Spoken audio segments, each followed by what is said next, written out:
Hey, it's Bree. Welcome to my channel. And oh my fucking god, I can't believe I just did that. I just saw probably one of the worst movies ever, and I made my dad watch it. I'm so sorry. Yeah, we had to stop it midway through. It was so bad. My dad was like, I have to go outside.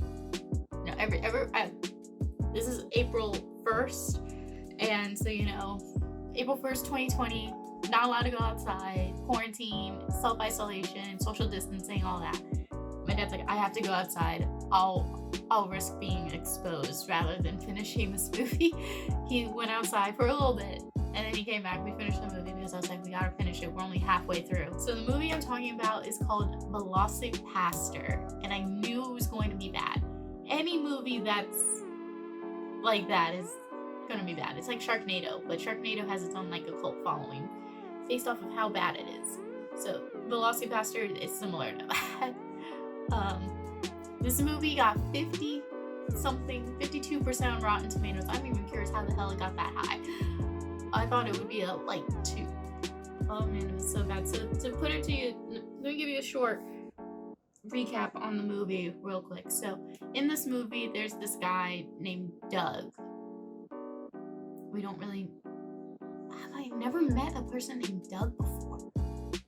There's only been 2 Dougs I've ever known in my life. One was Doug, the animated character, and the other one was Doug in freaking Descendants, and that's it.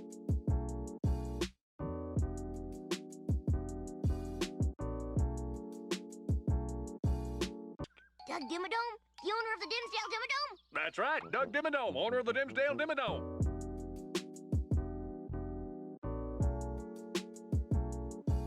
This guy's name was Doug.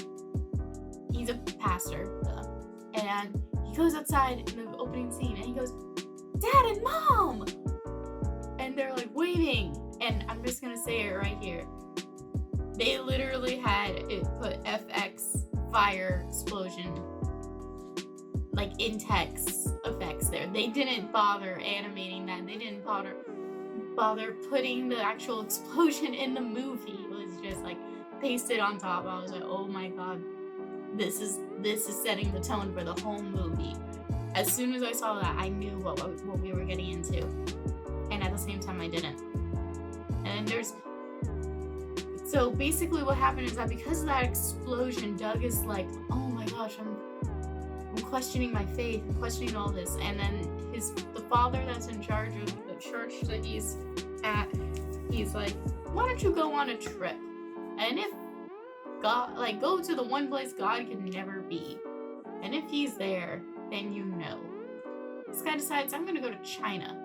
I don't know what made him decide that China would be a place where God wouldn't be, but he decided to go to China. And some girl dies in his arms, and she gives him some stone, and she's like, take it and destroy it. Or you're gonna be hunted forever. Just take it and destroy it. That's it. And he takes it, falls, and cuts himself with it. And then he is instantly back in whatever city in America that he's at. I don't remember a name. And this is the first 5 minutes, man. I'm telling you, this is the first 5 minutes of the movie. As soon as he gets back, he starts feeling weird and stuff, and it turns into a velociraptor. Yep.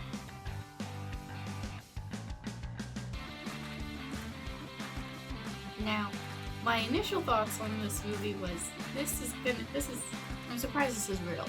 I've seen so much better work done on a YouTube video. You know what? So a lot of the stuff actually made me think of early 2000s movies, with also early 80s movies, and then also really bad early AMVs like my own that are on my channel. Because some of the editing scenes, oh my gosh, there was one scene, and I was having a Naruto flashback to Fighting Dreamers. If you've seen the original Naruto series, not Boruto, not Naruto Shippuden, but the original Naruto, and you've seen the opening song for Fighting Dreamers, you know what I mean. If you don't know what I mean, just go look it up right now. It's a minute and a half long, typical anime opening. You'll see what I mean if you ever watch this movie, but I'm gonna say you probably shouldn't watch my dad was like, you're gonna watch something. You're getting paid after this. I'm so sorry. I'm so sorry. I wish that I had a good enough camera and I could have recorded our reactions, but my camera's pretty small. It only would have gotten me, and our living room's kind of a mess right now, and I didn't feel like cleaning it. I wanted to be busy. But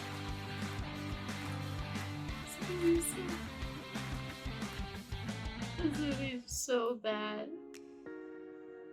If you ever decide to watch this movie, you can know. I would say, if you are an adult, please watch this movie while you are with friends and you are not in the right state of mind. If you are a child,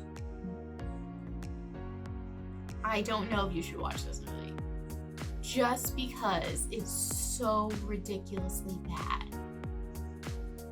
But at the same time, I feel like if a kid watches this movie, they're gonna be so inspired to make something so much better with, like, for TikTok or something like that. Okay, so maybe you do want to watch this movie just so that you can be like, I can do so much better.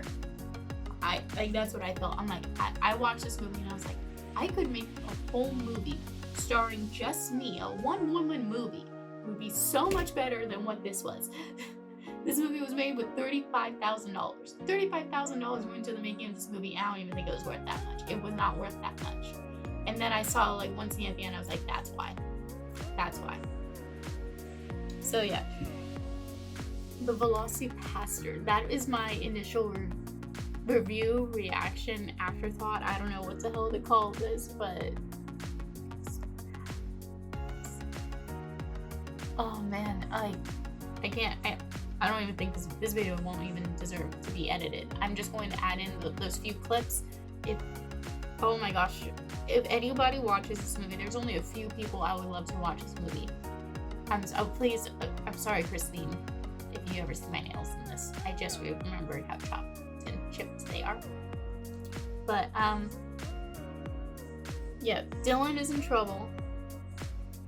Dylan, if you ever watch this movie, I don't even think it deserves you to, like, roast it in a film. I want you to watch this movie just so that you watch this movie, and then, I don't know, maybe make a Twitter post and be like, who is the bitch who told me to watch this movie? And it's me. But it's so bad, Dylan. I want to know, what would you do to fix it? Could it even be fixed? I don't think it could be fixed. And then the other person I would want to watch this would be Rev Chris of the Korean Englishman, channel. If you don't know who Rev Chris is, he was dubbed, at least in England, I believe, the hottest priest, because that show Fleabag came out, and everyone's like, who's the hot priest? And he won. So congratulations, Rev Chris. But he does some, like, reviews and, like, reactions to things that do involve a little bit more spiritual nature, or Christianity tie or something like that. Some Billie Eilish songs, some K-pop and things like that. But I just would love to know what his thoughts on this movie was. Like, do you think that it was so bad it was entertaining? Do you think that this is something that deserves to be watched by the average population? I really don't. Oh man. And they killed off, like, the best actor in, like, the early half of the movie. Okay. But this is all the effort I'm going to put into this movie. This is all the effort. I don't even think I'm going to add in any sound effects to this. This is so bad.